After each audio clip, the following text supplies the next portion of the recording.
Nah, inilah yang akan kami lakukan. Akan tersistem. Jadi bukan yang delete-nya manusianya bukan, tapi sistemnya itu udah mendelete. Nah, kemudian mungkin yang disebut fiktif ini sebetulnya yang tadi itu kedelete yang akhirnya kena rollback. Dia akan pada posisi nanti ke semula lagi. Kayak ngantri lagi, dilihat lagi begitu. Jadi ini bukan fiktif. Kalau disebut fiktif tuh misalnya ini dapur sudah dibangun terus ada duit pemerintah yang disalurkan. Ini dapurnya belum ada, uangnya juga nggak ada yang disalurkan.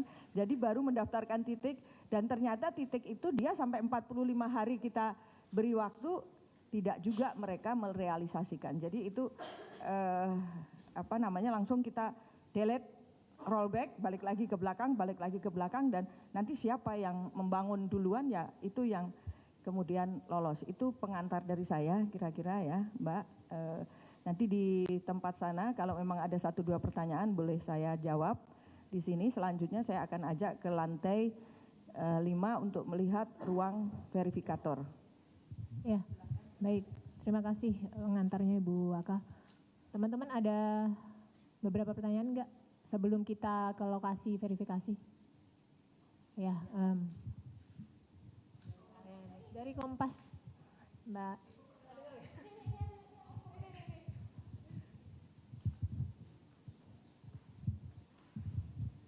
Selamat siang semuanya, perkenalkan saya Renata dari Kompas TV. Ibu, saya juga mau penegasan aja terkait dengan dapur fiktif tadi.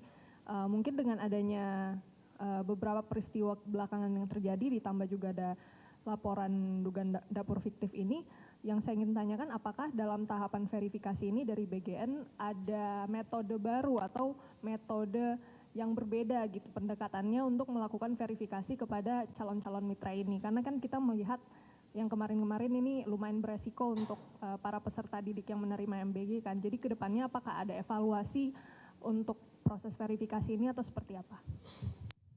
Tentu Mbak.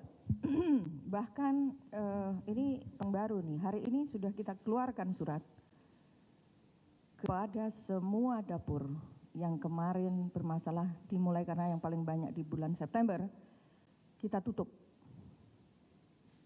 dalam waktu batas yang tidak ditentukan, artinya sampai investigasi selesai.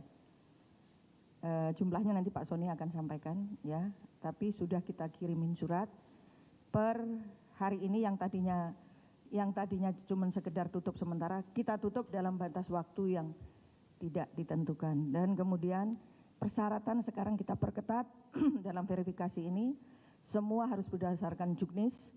Bahkan nantinya kita sudah juga membentuk tim untuk turun apakah, karena kadang kan ini karena saking banyaknya, apakah kita, kan ini mereka kirim foto ya kan, di ininya kirim foto, itu biasanya memang ada sebelum kita verifikasi itu ada lagi yang SPPI, kepala SPPG yang di daerah Korwil ya istilahnya, Korwil. Kok biasanya ada Korwil, Karek itu regional. Koordinator regional itu turun untuk ngecek kan. Nah ini bisa jadi terjadi kong kali kong, misalnya ini sebetulnya dapur nggak memenuhi syarat. Nah nanti kalau kita ini akan mulai inspeksi satu persatu dapur, akan ada bentuk kita tim, nanti kita jam 2 kita ada rapat, kita akan bentuk tim itu. Bila kita temukan langsung kita tutup. Kita akan tegas hal ini. Kita tidak main-main lagi, karena semua kalau mengikuti juknis dapur ini sangat higienis dan nggak mungkin terjadi hal-hal yang seperti kita inginkan. Karena apa? Misalnya sampai lantai harus diepoksi, supaya nggak ada kuman yang bisa naik. Meja juga harus misalnya. Ruang packaging harus memakai AC pendingin. Harus punya freezer yang besarnya sekian dan sekian, karena untuk penyimpanan. Kemudian kita juga akan lihat apakah standar alat-alatnya masak sesuai dengan standarnya BGN. Karena kenapa? Masak ini penting, alat masak. Karena di situ ini di teknik masak nih suhu ini harus diatur. Bahkan sudah diumumkan kemarin sore.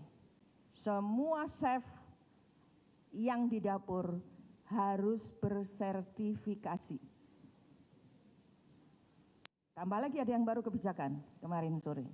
Yayasan harus menyediakan chef pendamping.